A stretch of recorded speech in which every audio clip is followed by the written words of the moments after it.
In the 16th century, the Spanish conquistadors tore into the new world of South America.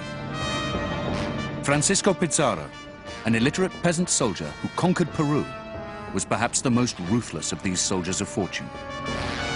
In 15 years, he and his followers killed thousands of indigenous Indians, wiped out the ruling Inca monarchy, and enslaved an empire. These acts were committed in pursuit of power, gold, and religious imperialism. Few men have changed the course of world history in such a violent, ruthless manner. Francisco Pizarro was born in 1478 in the poor rural Spanish community of Trujillo. His peasant mother abandoned him on the steps of the local church. He was the illegitimate son of a Captain Gonzalo Pizarro, who was small-time gentry man from Spanish city of Trujillo. In his youth, Pizarro showed little promise. Unable to read or write, Francisco became a swineherd. By the early 16th century, the Spanish conquest of the New World was underway. Ordinary men were bringing great fortunes back home. The harsh conditions in rural Spain produced tough, brutal mercenaries who were prepared to travel overseas and risk their lives in search of glory.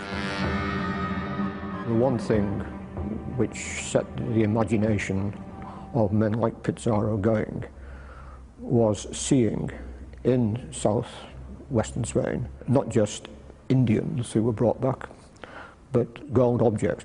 And they immediately saw an opportunity to, well, get rich quick, I suppose. At the age of 23, Pizarro left Trujillo for the New World. He had become a soldier of fortune. In 1501, he arrived in the Americas and joined a series of expeditions to find land and gold. The conquistadors were waging a brutal, merciless war against vulnerable Indian natives in the name of the Spanish crown and the Catholic Church. This wasn't Renaissance Europe. It was a place where men killed their brothers for a gold ingot. For mercenaries like Pizarro, unimaginable power and wealth were on offer. I think he was like anybody there, like any young soldier with the license to do anything they wanted.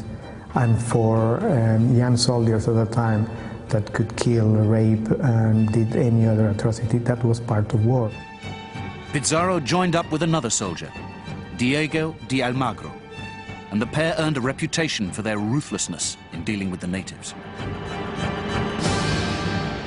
In Panama, Pizarro and Almagro had a living, and that the main income of this living came from their ability to capture runaway Indians.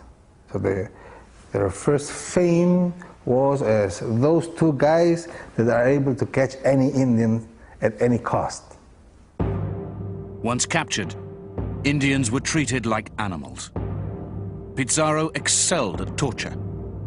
He was known for burning the eyes of Indian chiefs to get their gold. Exemplary punishments, cruel punishments like cutting off hands and feet, cutting off noses, cutting off ears, were often resorted to. By 1522, Pizarro was 44. He had a comfortable life in Panama, but wanted much more. He'd seen how other ruthless adventurers had plundered massive fortunes.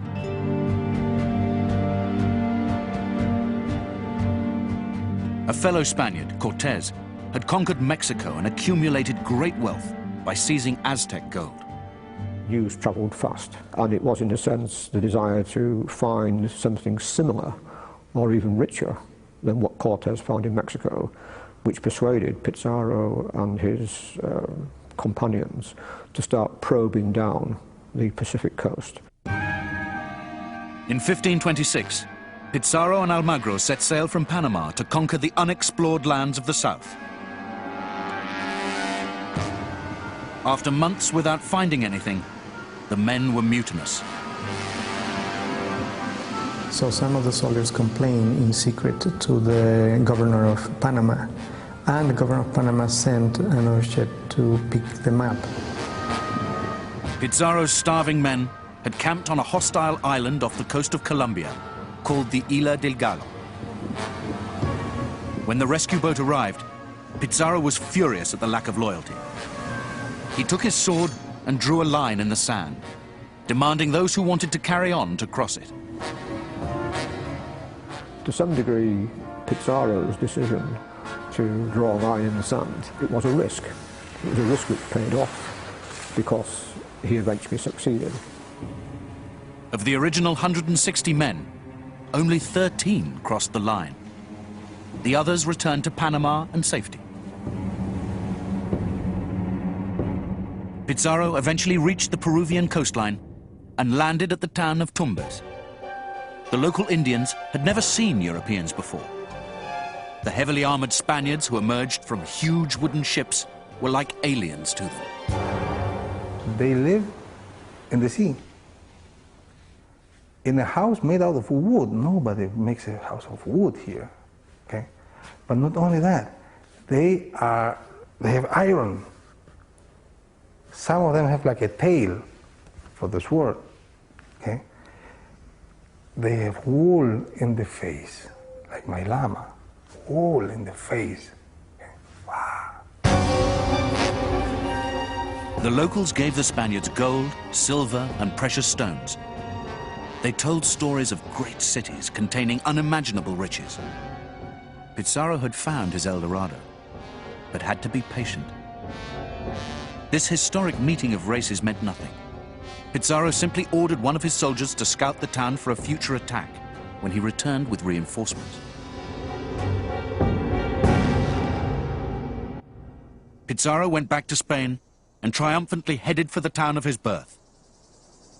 Pizarro was drawn to his hometown of Trujillo, partly because of its tradition by now of sending fit, able, competent young men, many with some sort of military experience, to America. He was drawn by the whole family network. He recruited his half-brothers, Gonzalo, Juan, and Hernando. One of the strong links was blood link. If you can trust somebody, it has to be your blood. So in that sense, it was very helpful that they had all these brothers around. And at the end, if they gain something, it's still within the family. Before he could return to Peru, Pizarro needed approval from the Spanish king, Charles V. The monarchy was an enthusiastic supporter of the idea that it might become richer and more powerful, and that through the monarchy, Spanish civilization would become more important, greater, more recognized by the rest of Western European Christendom. Charles V was about to extend his territory. 2,000 miles away in Peru, the Inca Empire was in disarray. There had been a vicious civil war in Peru before the Spaniards arrived. This civil war was between rival Incas. Huascar had been beaten by his brother, Atahualpa. The civil wars weakened the Incas so that when they faced the Spaniards, they were clearly not at the top of their power. Unlike the vulnerable Incas, the Spanish were well trained in the art of conquest. Remember that the Spaniards were coming out of 700 years of constant struggle and combat against the Moors. These were people that have been bred for 700 years, generation after generation of warriors. Pizarro returned to Tumbes in April 1532. In the 4 years he'd been away, the town had been ravaged by the civil war. He realized from the reception that he got in Tumbes that he was not going to have to fight his way through Peru. And I think he was then very quickly aware that the majority of the Indians with whom he first came into contact were not going to resist him. Seizing the opportunity provided by a divided nation, Pizarro gave the order to cross the Tumbes River and head south into the unknown heart of Atahualpa's Inca Empire. They marched to the city of Cajamarca, where Atahualpa would meet them. Atahualpa and his men came to Cajamarca, probably without a very clear idea of precisely how they were going to deal with these strange men. What they weren't prepared for was the ferocity, the savagery of the Spanish attack. The Incas were expecting a peaceful encounter.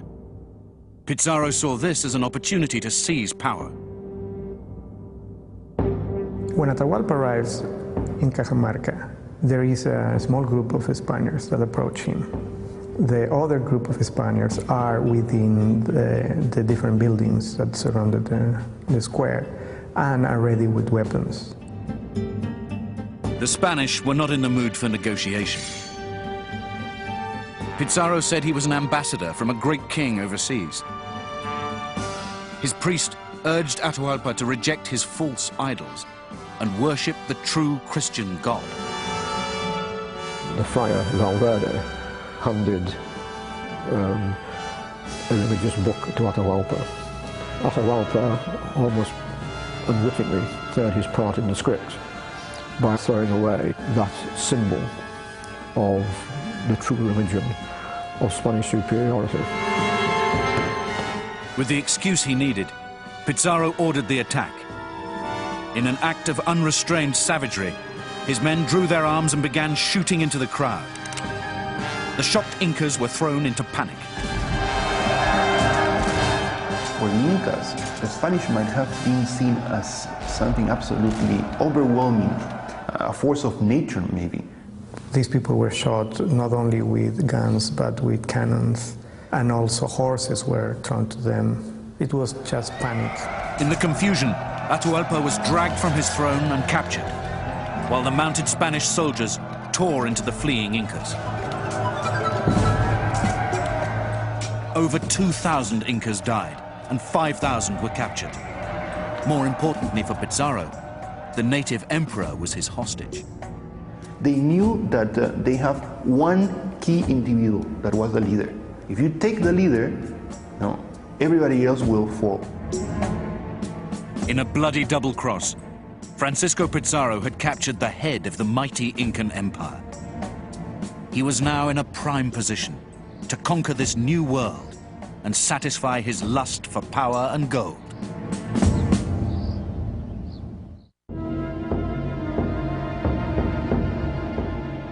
Francisco Pizarro had launched his conquest of Peru and taken the Incan Emperor Atahualpa hostage.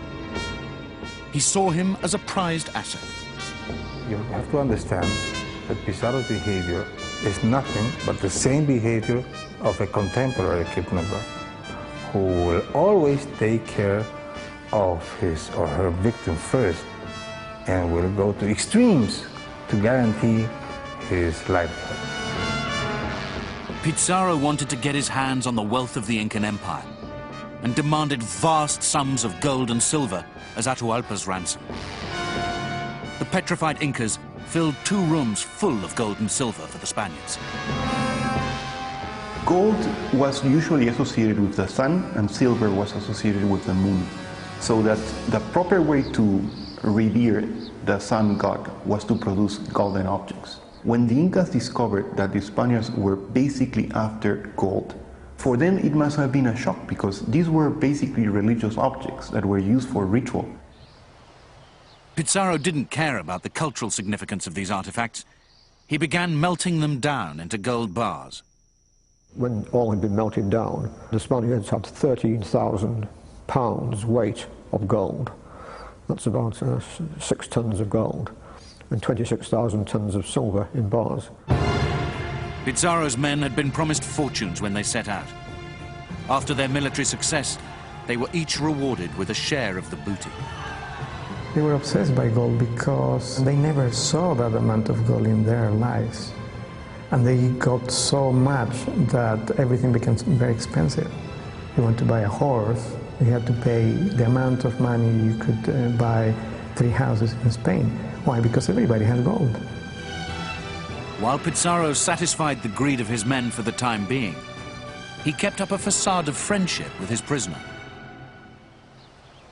Pizarro had a very strong relationship with Atahualpa It was openly strong, it was well rehearsed, but it was only because it was in his best interest. It was part of his policy. Atahualpa remained under close guard. He grew increasingly dependent on the Spanish and was even coerced into ordering the death of his rival brother, Huasca. Pizarro had stayed long enough in Cajamarca. His scouts told him of many new territories offering greater riches. After 12 months in captivity, Atahualpa was outgrowing his usefulness. I think Pizarro knew that if he was going to take control of this empire, that killing Atahualpa would not only get rid of an enemy who'd served his purpose, it would assist him in projecting himself to the very heart of the Inca Empire. After befriending the fallen emperor, Pizarro betrayed him.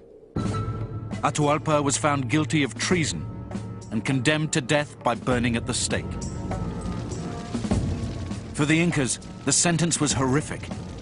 They believed that burning would deny their emperor an afterlife. In order to keep his soul, Atahualpa was forced to accept baptism. He was then garroted in Cajamarca on the 26th of July, 1533.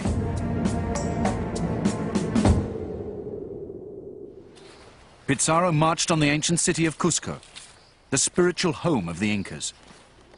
It was the last bastion of potential rebellion. To avoid conflict, he offered the Inca monarchy a share of power. He was prepared to do a deal with the Inca elite in Cusco. So it's a skillful combination of force and diplomacy. Pizarro crowned a puppet king, Manco Inca. Manco Inca was used by the Spaniards. He was prepared to collaborate with them in return for being given the title of Inca, and in return for his extended family being, in theory, confirmed in its position. Now dominant in the city, Pizarro encouraged his soldiers to enjoy the fruits of their labor. They looted religious temples for gold and took any Incan woman they fancied. Mixed-race children were a useful way of cementing the Spanish presence. This is where you see this politics of mixing bloods very conveniently. He would never allow an indigenous noble girl to marry a man that was not part of Pizarro's team. Pizarro was also in dispute with his old partner, Almagro, who felt he and his men hadn't had a proper share in the spoils of conquest. To placate him, Pizarro sent Almagro to the unknown lands to the south, where he could claim what he found as his own. Francisco Pizarro left Cusco to set up his new capital of Lima on the coast. He left two of his brothers in charge of Cusco, but Juan and Gonzalez lacked the leadership powers of their half-brother. We have a number of accounts of the Spaniards fulfilling the almost stereotyped role of aggressive, ignorant, greedy, bloodthirsty conquerors. The conquistadors were out of control. Their greed and bad behavior caused resentment amongst the Incas. It was so rude and so rough that a few of them left everything, went back to Spain after seeing what was going on. In 1535, the frustrated puppet leader Manco Inca was caught trying to raise resistance against the Spanish. He was clapped in irons, tortured, and publicly humiliated. Well, Manco's life is tragic. He starts as a puppet Inca. He then is humiliated. He was at least clever enough to run away. One night, Manco slipped out of Cusco and grouped together a significant Incan army. Now, the Incas were fighting not only for their lives, but for the existence of their race. In May 1535, the oppressed people of Cusco rose up and fought the Spanish forces in the hills above the city. Despite their limited technology, the Incas managed to take control.